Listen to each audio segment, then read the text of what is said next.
কত কি দেখলাম। আজকে একটা অন্যতম বন্ধু আমার, তোমরা এটা চিনো? এটা হলো কেক। এই কেক দেখে একটা ছন্দ মনে পড়ে গেল।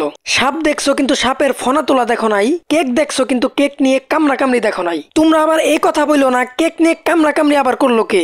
বন্ধু আমার, যেই কেকওয়ালা ভাই ভাইরাল হয়েছে তারপর থেকে লাল নীল হলুদ সব সাংবাদিকদের কেকের ভিডিও বানানো নিয়ে যেন হুলুস্থুর কামড়া কামড়ি। এদের ব্যাপারে একটু পরে আসি। এমন একটা দেশে সবাস করি যেখানে একটা জিনিস পাইলে মানুষ মনে হয় ওইটা ছাড়া আর কিছুই চিনে না। মানলাম এই লোক কেকের বিজনেস করতেছে ভালো, এর সফলতা দেখে বাংলাদেশের সকল কেকওয়ালারা বাংলাদেশকে বাংলা কেক বানায় ফেলছে। কয়দিন পরে বাংলাদেশে বিড়ির দোকান পাওয়া যাবে না এটা সম্ভব, কিন্তু কেকের দোকান পাওয়া যাবে না এটা হবেই না। দেশটায় শুধু কেক ভাই, কেক বোন আর লাল নীল হলুদ সাংবাদিক দিয়ে ভরে যাবে। বর্তমানে ঠিক ওইটাই ঘটছে ওইখানে। কেক ভাইয়ের দোকানে শুধু মানুষের ভিড়, আর যারা পুরাতন ব্যবসায়ী তাদের মাথায় হাত। পুরাতন ব্যবসায়ীরা তো অতিষ্ঠ, কেক ভাই নতুন আইসা গরম গরম ভাত সাটাইতেছে, এইটা তো মানা যায় না। এখন তাদের হাতে দুইটা অপশন, হয় কেক বিক্রি করো, না হয় এই কেক ভাইকে উচ্ছেদ করো। যেই কথা সেই কাজ।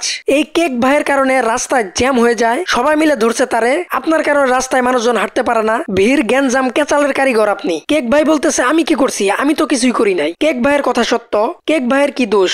সব দোষ তো এই হলুদ সাংবাদিকদের, তাদের হুলুস্থরি কর্মকাণ্ডে রাস্তায় মানুষজন অতিষ্ঠ। আমি বন্ধু বুঝি না, এটা কেক অস্কার না। বাংলাদেশে কেকের দোকান অনেক আছে, এইগুলা নিয়ে মাতামাতি করার কি আছে? কখনো হয় ভাইরাল হোটেল, কখনো ভাইরাল কেক। কেউ যদি গু খায় আর ওইটা ভাইরাল হয়, আমার মনে হয় যতই হোক গু ট্রেন্ড পালনের জন্য গু খাওয়ার ভিডিও বানাতে কামড়া কামড়ি শুরু হয়ে যাবে। এইগুলা হাইপে আনার মূল কালপিটি হলো এই হলুস্থুর সাংবাদিক ভাইরা আমার। যাই হোক, সাংবাদিকদের কি দোষ? বাঙালিরা কিলিংকিরি ভিডিও দেখতে পছন্দ করে আর তারা শুধু তাদের ভিডিও বানিয়ে দেখতে সহায়তা করে।